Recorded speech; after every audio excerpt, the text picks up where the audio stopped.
Good morning, students. I'm Ms. Rukmanisha, and today we are going to continue with the same chapter, chapter 4.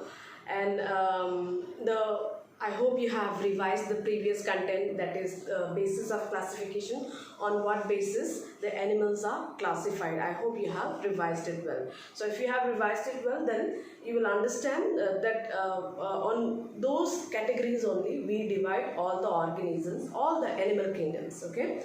So as we have seen in our syllabus, we have to study till the phylum of the non-chordates, and phylum and class, till class we have to study for the chordates. Okay, so we will start with the phylum of the non-chordates. We will start with the non-chordates, where number 1, phylum. We are going to see the phylum Porifera.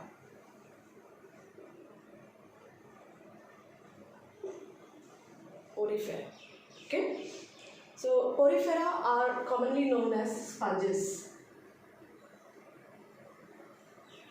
They are commonly known as sponges.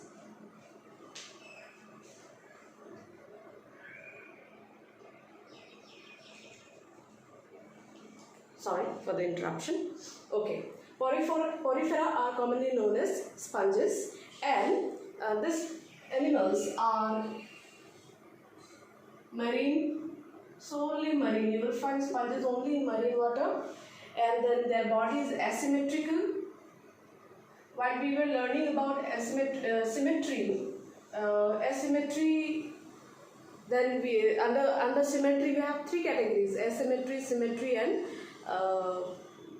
asymmetry, symmetry, and asymmetry, radial symmetry, and bilateral symmetry.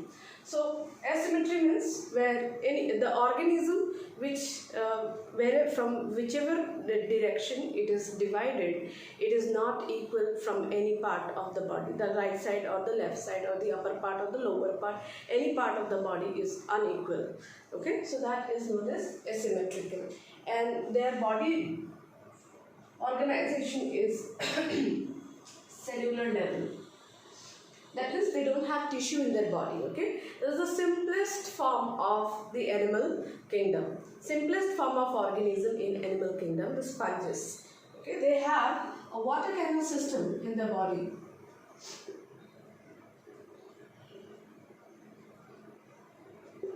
They have water canal system in their body. So their body has let me draw a structure of sponges like this. So their body has spores, and the spores are known as ostia. Okay, so body has spores which is known as ostia,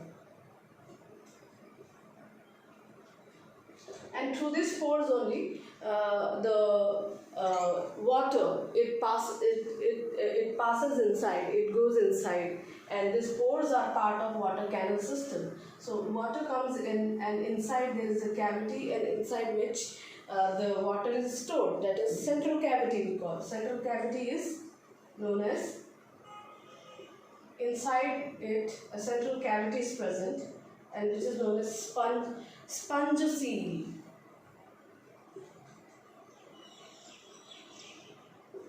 Okay, the central cavity is known as spongocoel.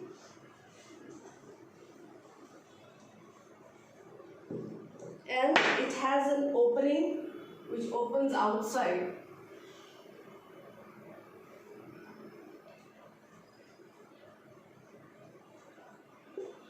It has an opening which is known as osculum. Okay, so that opening which we draw all the time here is that opening. Okay, and the water passes through the spores. Water passes through the spores, enter the cavity, and all the foods which comes along with the water is absorbed by the sponges, and then the waste and the water, left out waters, are passed out through this osculum. Okay. So this water canal system does all the function of respiration, excretion, digestion. Okay, the water which comes in inside the sponges, that brings the food. So that is how it digestion occurs, and once the digestion takes place, the waste are carried out by that same water to the osculum. Okay, so excretion, digestion takes place through this water canal system only. Okay, the body is supported by, body has skeleton. Body is supported by skeleton, which is made up of spicles, or known as spongin fiber.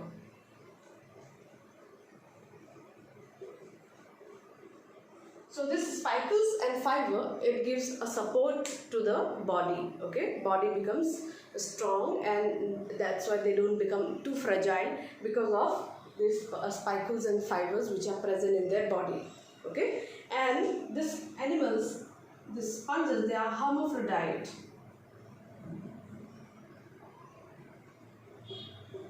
Hermaphrodite means they have both the sex in one organism, in one individual. That means bisexual. Okay, hermaphrodite means bisexual, having both the sex in one individual. So the fertilization, the male gamete and the female gamete will be produced by the same sponges. The sponges will produce the male gamete also and female gamete also, and fertilization will take place inside. Okay, so the fertilization is internal fertilization. And once the fertilization takes place, this zygote will be released out, and from this new sponges will arise. They also do asexual reproduction. Asexually also they reproduce by fragmentation. They also reproduce by fragmentation. Okay. So examples of sponges are Cycon, Spongilla, Asespongia.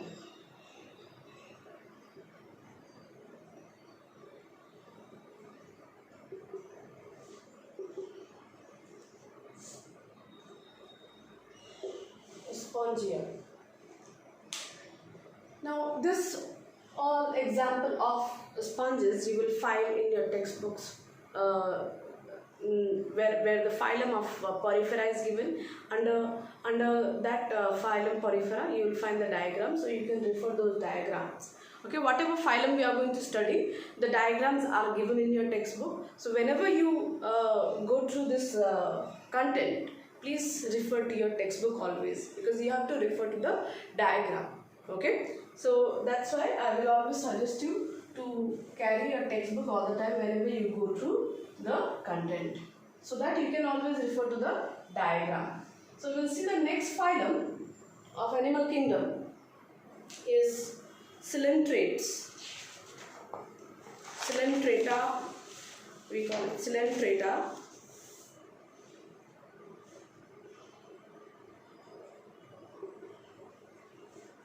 Which is also known as Cnidaria.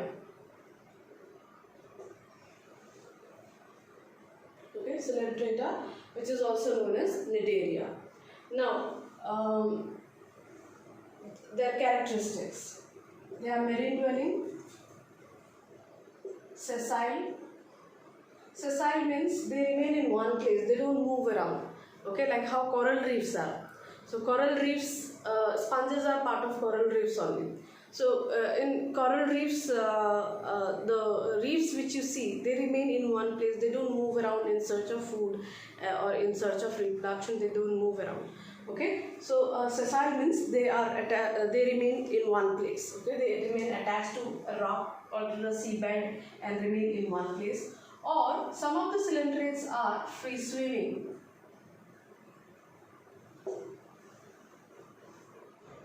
And their body is radial symmetrical. Radially symmetrical. Their body is radially symmetrical. Now, radial symmetrical, if you can remember, passing a body through the central axis. If you cut the body from any plane, okay, divide the body in any plane, each part of the body is equal. If you cut from perpendicularly from the central axis, the right side and the left side of the body is equal. If you cut horizontally, then the upper part and the lower part of the body is equal from outside. Okay, so that is called radial symmetry or radially symmetrical. And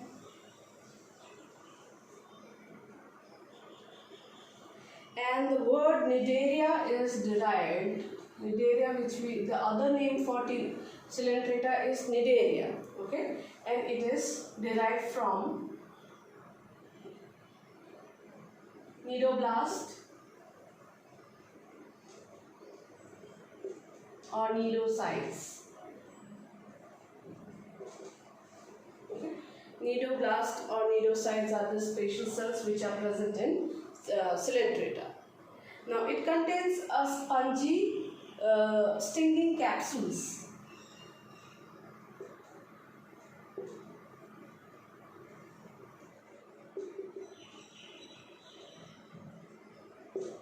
It contains a stinging capsule, and also it contains nematocytes, nematocysts,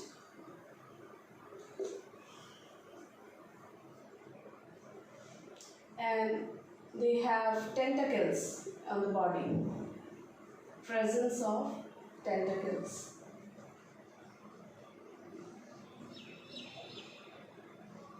Now tentacles in the body is for anchorage. These tentacles are for the purpose of anchor. Anchor means for the support, okay, for defense, okay, for protecting, and also for capturing prey. Now for example, sea anemone. If you see in the textbook diagram, as I have told you, you should refer to the diagram always. So this is one of the example of coelentrates. Okay, so it has the tentacles. So this tentacles helps them to remain attached to some body, can be a rock, can be seabed, and also it helps them to defense. If any predator comes, this tentacle shoo them away, okay, because it is poisonous. All right, and by the help of these tentacles, they also trap their foods. Okay. Now, their body organization is tissue level organization.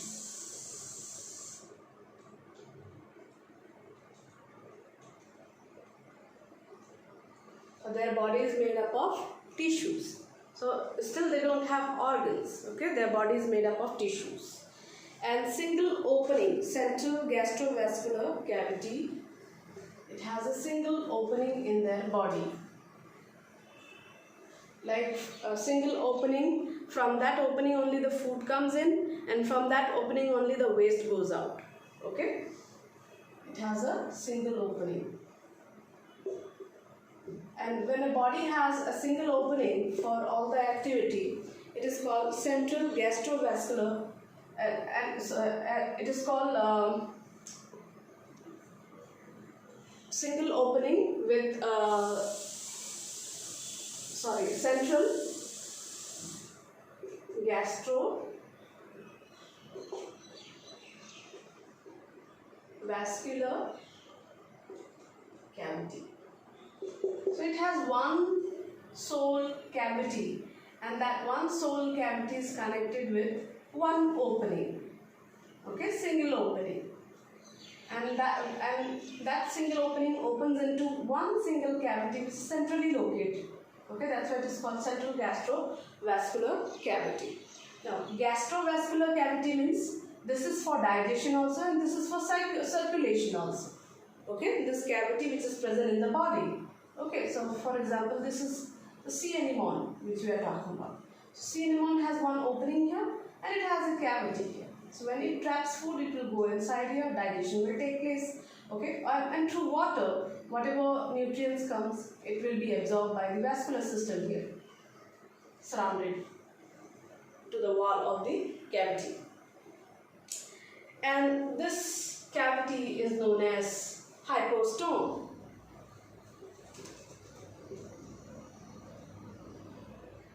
This cavity is known as hypostome. Now coelentrates and porifera we have seen, coelentrate we have seen, they all become a part of coral reef. Okay, and some of the coelentrates, their skeleton is made up of calcium carbonate. Okay, some of the skeleton of these coelentrates, especially corals. So corals are also coelentrates. So corals skeleton are made up of calcium carbonate. Okay. Now their body forms. So it has two body forms.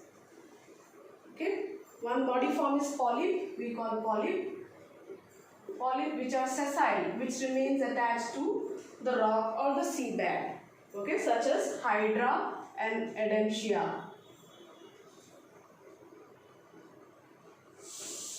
Okay, hydra and adamsia. Hydra also you have seen, it is like this. So hydra don't move around in the water. They are sessile. So this body is known as, this form of body is known as polyp. Polyp are the coelentrata which remain attached to one object in the sea body and they don't move around. Okay, so they are called polyps. And medusa, the other form of the body is known as medusa, which are free swimming. Such as Aurelia or jellyfish.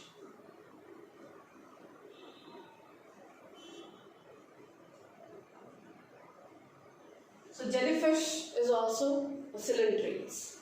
Okay. So jellyfish, you see, they don't remain attached to any body in the sea. They keep on moving from one place to other.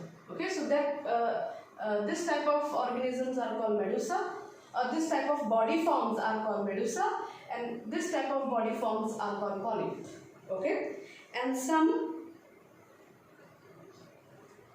organisms, they possess both these body forms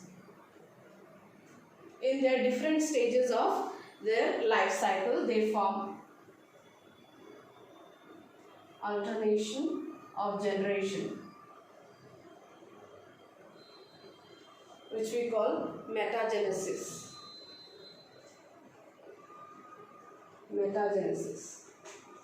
In some organism, we find both the body forms. Okay, like if you can recall, in bryophytes, you find both the body form, gametophyte and sporophyte, both together, right? Okay, in one life stage, gametophyte exists, and in the other life stage, sporophyte and gametophyte, both they exist. Okay, so but in case of human and in case of other developed, higher plants or higher animals, you'll find the organisms are only made up of diploid state. They are sporophytic only, or they are gametophytic only. But in bryophytes, you see, the plants have two stages of life. One body form is gametophyte, the other body form is sporophyte together. Okay, so likewise here in coelentrate also, some organism, they can possess both the body forms in different alternation of the generation, and that possessing both the body forms in different stages of life is known as metagenesis. We will see how.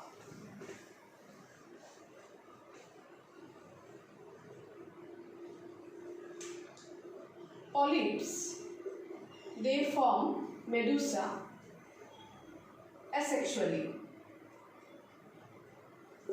Okay, asexually they will produce medusa, and then medusa will again form polyp sexually. Okay, so this is called metagenesis. So you find this type of different stages of body forms in the life in Obelia. Okay.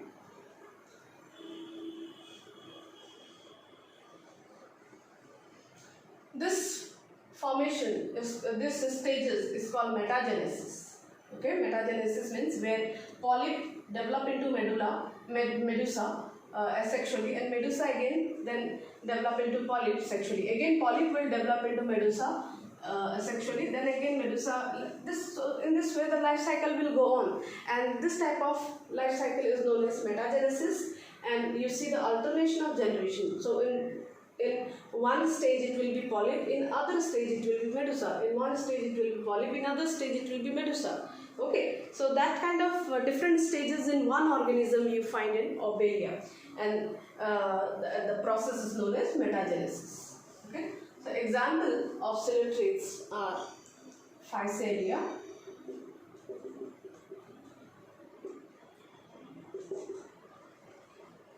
Adantia,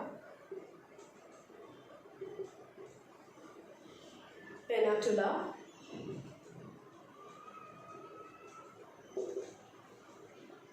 Gorgonia, and Meandrina.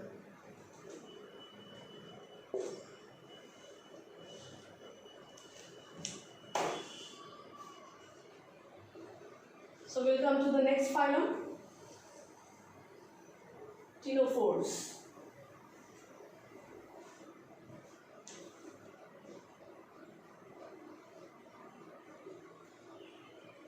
Ctenophora or ctenophores we say.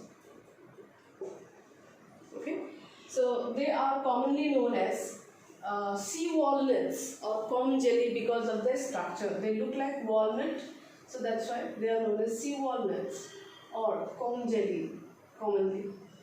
Refer to the diagram, okay, from your textbook. Ctenophora.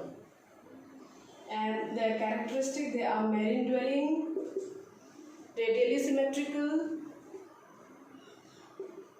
Radially symmetrical means you divide from any angle, it will be equal to the other half of the body. Diploblastic means ctenophores are developed from two germ layers, two embryonic layer, ectoderm and endoderm, and tissue level. The body organization is tissue level. So till the third phylum, still we are not finding that this till third phylum we are still in this tissue level. The organs are yet to study. We are yet to come to the organ level of organism. Okay, Porifera is cellular level, and Coelenterata is tissue level, and Ctenophora is also a tissue level organism. Now coming to the body, what are the things the body bears? Okay, body bears an 8 external rows ciliated comb, 8 external ciliated combs, external rows of ciliated combs, plates for locomotion, that helps in the locomotion. For example, if this is a ctenophora, so the body has cilia in their body in the form of a row, cilia, which appears like a comb. So that's why it is called comb jelly.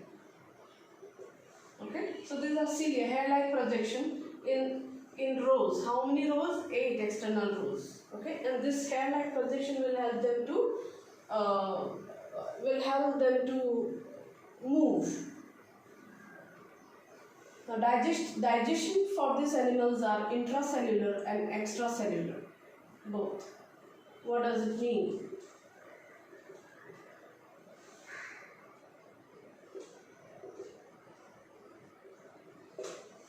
Intracellular means they can engulf food, they can eat food, and inside the body the digestion will take place. That is very common, which we see in most of the organisms, right? They eat the food and the food goes inside and the digestion takes place. Now extracellular means they throw the enzyme on the prey and from outside they eat the food. Okay, suppose this is a food, and then in this food I am throwing the enzyme, and that is when the food get digested outside, that is when I am eating it. Okay, so that is called extracellular digestion. Okay, so they do, ctenophores, they do extracellular digestion. When they find a prey, upon that prey they throw the enzyme, and when it get digested, then they eat it. Okay, and in some cases they eat the food, they engulf the food, and then the digestion takes place. Here the digestion is already taking place outside, and after the food is digested, there only is eating it. Okay, so that is called extracellular digestion. And bioluminescence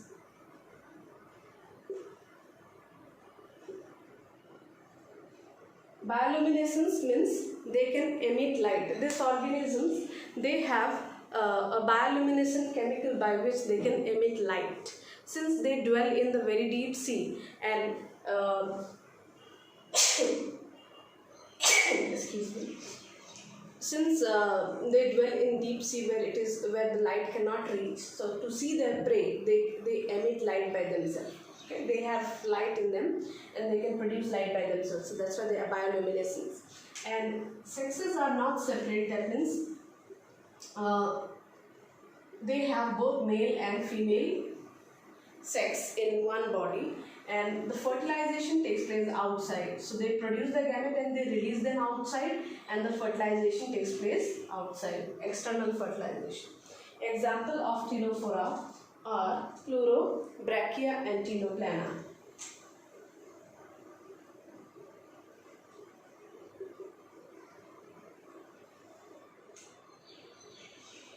Okay. Next will come the fourth phylum.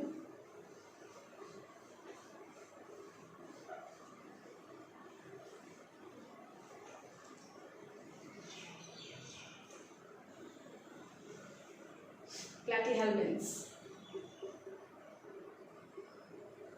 While we were discussing basis of classification, we came across this phylum many times. Okay, platyhelminths are also known as flatworms. Okay, because they are dorso-ventrally flat. Dorsally also they are flat, and ventrally, from back also they are flat, from front also they are flat. Okay, so that's why they are known as flatworms. And they are generally endoparasitic organism. Endoparasitic organism means they are found inside a host body, not outside. Like lice is an means from outside they suck the blood of an organism. They remain outside, on the outside surface of the body of the host. Tick, lice. But endoparasite means they remain inside the body of the host. Okay, so platyhelminths, they remain inside the body of the host.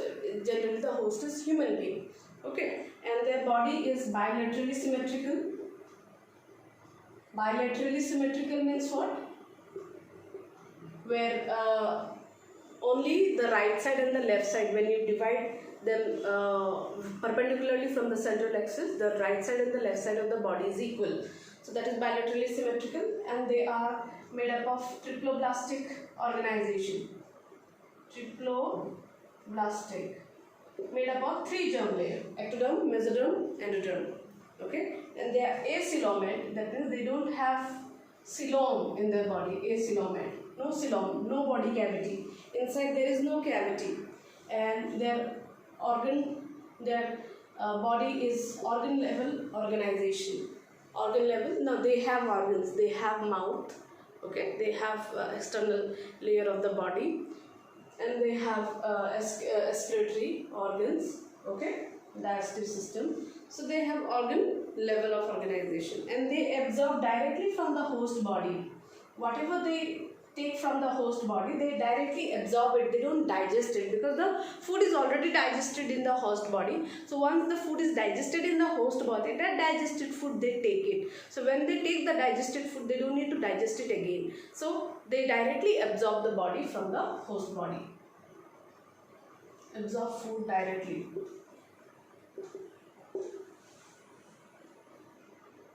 By the help of hooks, they have hooks, these are organs. They have suckers, these are organs. That's why it is organ level. Okay, they have organs. And they also have special cells in their body called flame cells. Okay, and these flame cells are for osmoregulation and excretion. Osmoregulation means maintaining the water fluid in the body. Okay, maintaining the ions and fluid in their body through these flame flame cells, and also through this flame cells they excrete the waste material from their body. So these flame cells are for osmoregulation and excretion. And sexes are not separate again here. That means one individual have both the sex, male sex and female sex are present in one individual, and the fertilization is internal. Inside the body of the individual only the fertilization takes place. So once the fertilization takes place, it releases the larva. So in larval stages, the development takes place. It releases the larva, and that larva will be released out with the fecal matter along with the human. Human beings' fecal matter will have larva of this tapeworm, and then wherever you release it, that larva will come through the food. It will go to the food, it will go to the water, and you consume it again, that contaminated water or contaminated vegetable, you get back the tapeworm again. Okay?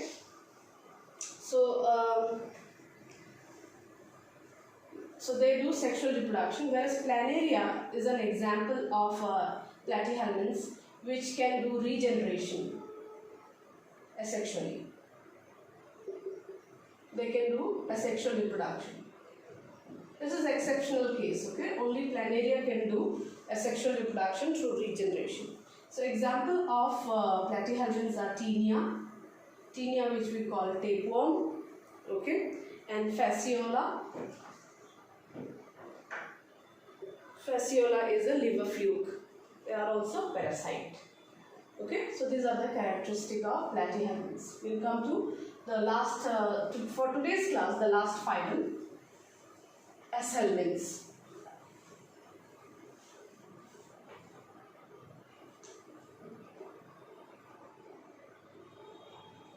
Aschelminthes.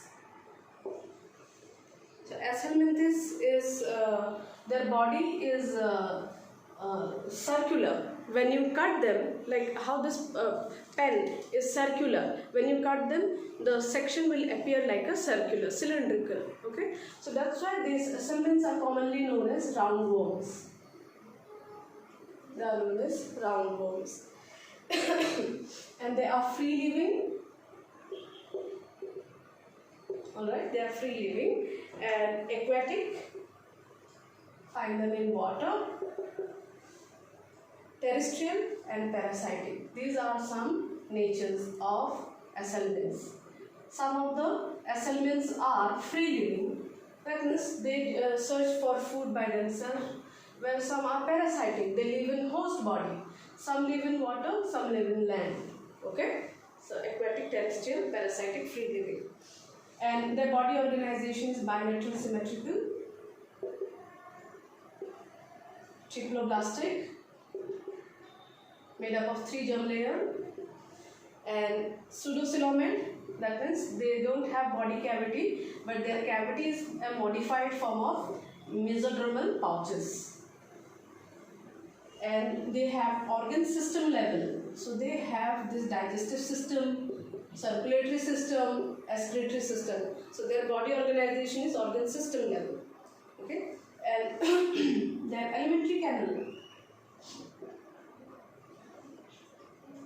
has a muscular pharynx.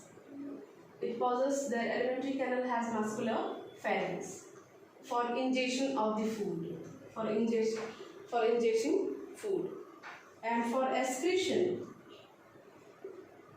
For excretion, they have excretory tubes and pores. Tubes and pores they have.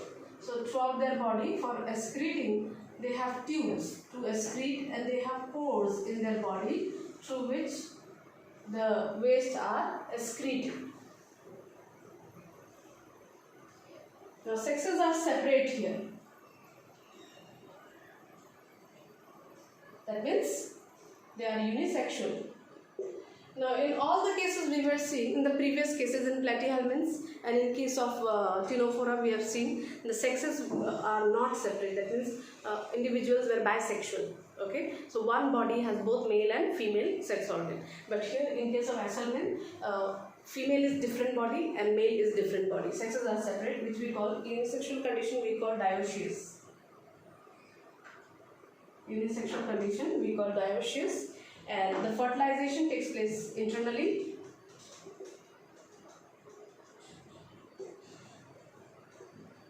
Fertilization is internal. Okay, so that means the male and the female, they come together and they mate. Okay, and when they come together and they mate, male releases the male gamete inside the female's body. Okay, and that is when inside the female's body the fertilization takes place internally, and they give birth to young ones. Okay, not the larva or not egg, but they give birth to young ones. Okay, example of this Aschelminthes are Ascaris, Wuchereria,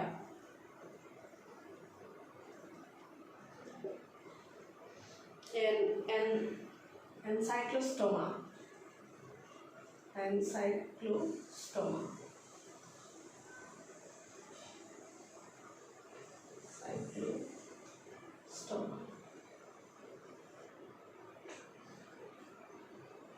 Okay.